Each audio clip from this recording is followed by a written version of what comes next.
नमस्कार दोस्तों, मेरा नाम चंद्रकांत शुक्ला है और आप देख रहे हैं उल्टा चश्मा यूसी। दोस्तों, महाराष्ट्र में चुनाव की तारीखों का ऐलान हो चुका है। एक चरण में 20 नवंबर को वोटिंग और 23 नवंबर को नतीजे सामने आ जाएंगे। यह पता चल जाएगा कि महाराष्ट्र में अगली सरकार किसकी होगी। लेकिन दोस्तों, इससे पहले सबसे बड़ी बात यह थी कि महाराष्ट्र में सीट शेयरिंग कैसे होगी। सीट शेयरिंग दोनों ही गठबंधन के लिए एक बड़ा मुद्दा है, चाहे महायुति हो या फिर महाविकास अघाड़ी हो। लेकिन इस मामले में महाविकास अघाड़ी ने महायुति को पछाड़ दिया है। चुनाव के नतीजों में महाविकास अघाड़ी क्या करेगा, यह तो 23 नवंबर को पता चलेगा। लेकिन महाविकास अघाड़ी ने सीट शेयरिंग के मसले पर हल निकाल लिया है। सीट शेयरिंग का मुद्दा लगभग हल हो चुका है। इसके संकेत गठबंधन में शामिल तीनों ही दलों के तरफ से मिलने लगे हैं। जो सबसे अहम बात इसमें निकलकर सामने आई है वो ये कि कांग्रेस महाराष्ट्र में सबसे बड़ी पार्टी बनकर उभर सकती है गठबंधन के लिहाज में। यानी जो गठबंधन फिलहाल तय हुआ है, कुछ सीटों को अभी छोड़ा गया है, लेकिन जो मोटा मोटा एक गठबंधन तय हो गया है उसमें कांग्रेस 115 से 119 सीटों पर अपने प्रत्याशी उतार सकती है। यानी गठबंधन में बड़े भाई की भूमिका कांग्रेस की होने वाली है। इसके बाद उद्धव ठाकरे के बारे में कहा जा रहा है कि वो 85 से 86 सीटों पर अपने प्रत्याशी उतार सकते हैं और शरद पवार 75 सीटों पर अपने प्रत्याशी उतारेंगे।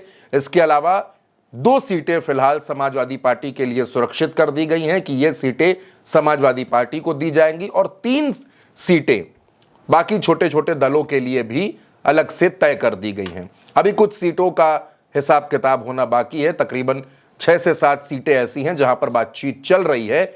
लेकिन जो मोटा मोटा गुणा गणित बना है उसके मुताबिक महाराष्ट्र में कांग्रेस 115 से 119 सीटों पर लड़ सकती है।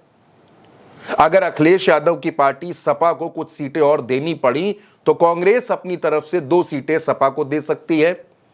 शरद पवार 75 सीटों पर अपने प्रत्याशी उतारेंगे और उद्धव ठाकरे 85 से 86 सीटों पर अपने प्रत्याशी उतार सकते हैं। दोस्तों, बीजेपी को ऐसा लगता था कि यह गठबंधन सिर्फ लोकसभा चुनाव तक है, इंडिया गठबंधन को लेकर। लेकिन राहुल गांधी हो, अखिलेश यादव हो, शरद पवार हो, उद्धव ठाकरे हो, हर किसी ने बिल्कुल साफ कर दिया है कि महाराष्ट्र में पूरी ताकत के साथ वो चुनाव लड़ेंगे और गठबंधन में सीटों का बंटवारा हो चुका है। मुख्यमंत्री पद को लेकर कोई लड़ाई नहीं है। अगर बहुमत मिलेगा उसके बाद आपसी सहमति से मुख्यमंत्री का चेहरा तय कर लिया जाएगा। अब दोस्तों, यही वो बात है जो बीजेपी नहीं चाहती थी। बीजेपी ये चाहती थी कि महाविकास अघाड़ी में सीटों का झगड़ा ऐसे ही चलता रहे और सीटों के झगड़े का फायदा महायुति को मिल जाए, बीजेपी को मिल जाए, शिंदे और अजीत पवार की पार्टी को मिल जाए। लेकिन कांग्रेस, उद्धव ठाकरे और शरद पवार इन सब ने मिलकर बीजेपी के मंसूबों पर पानी फेर दिया है। दोस्तों, ये खबर हम आपको लगातार बता रहे थे कि महाविकास अघाड़ी में सीटों का बंटवारा लगभग तय हो चुका है और हमारी इस बात पर मुहर वरिष्ठ पत्रकार और महाराष्ट्र की राजनीति को बड़ी बारीकी से समझने वाले राजनीतिक विश्लेषक अशोक वानखेड़े ने भी मुहर लगाई। उन्होंने भी मोटा मोटा इन्हीं सीटों के इर्द गिर्द आकलन किया है कि लगभग इतनी सीटें महाविकास अघाड़ी में तय हो गई हैं कि कौन कितनी सीटों पर चुनाव लड़ेगा। देखिए, महाराष्ट्र की बात करूं तो महाराष्ट्र में महाविकास आघाड़ी ने मतलब जो शरद पवार, उद्धव ठाकरे और कांग्रेस, जो इंडिया गठबंधन हम कह सकते हैं, उनमें बहुत सारी चीजें क्लियर हो गई है।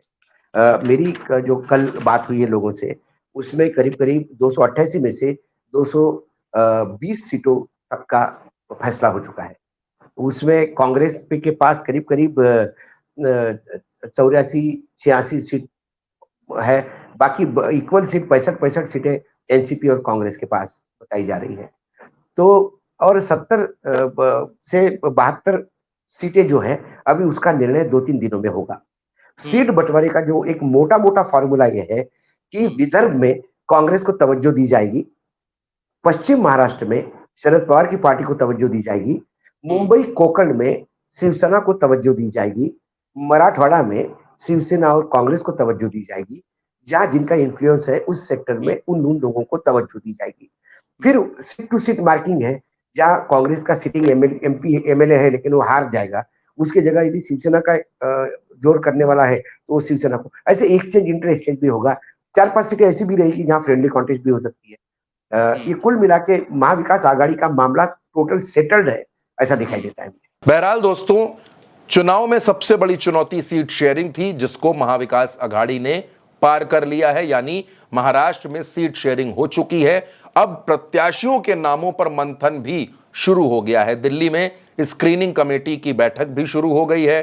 कांग्रेस ने अपने बड़े बड़े नेताओं को महाराष्ट्र की जिम्मेदारी भी सौंप दी है, जिसमें सचिन पायलट का नाम है, अशोक गहलोत का नाम है, भूपेश बघेल का नाम है। ऐसे दर्जनों नेताओं को महाराष्ट्र भेज दिया गया है और उनसे यह साफ साफ बता दिया गया है कि आप अभी से महाराष्ट्र में कमान संभाल लीजिए। महाराष्ट्र के चुनाव को महाविकास आघाड़ी को हर कीमत पर जीतना है और वहां अपनी सरकार बनानी है। इसी तरह से शरद पवार लगातार रणनीति पर काम कर रहे हैं, उद्धव ठाकरे अपनी रणनीति पर काम कर रहे हैं। पूरी ताकत के साथ ये अलायंस महाराष्ट्र में चुनाव लड़ने जा रहा है। दूसरी तरफ महायुति है, जहां अभी तक सीट शेयरिंग नहीं हो सकी है। दोस्तों, आपको क्या लगता है, महाराष्ट्र में महाविकास आघाड़ी और महायुति, इन दोनों के बीच जो टक्कर है, इन दोनों की टक्कर में आप किसको आगे देखते हैं, किसको पीछे देखते हैं?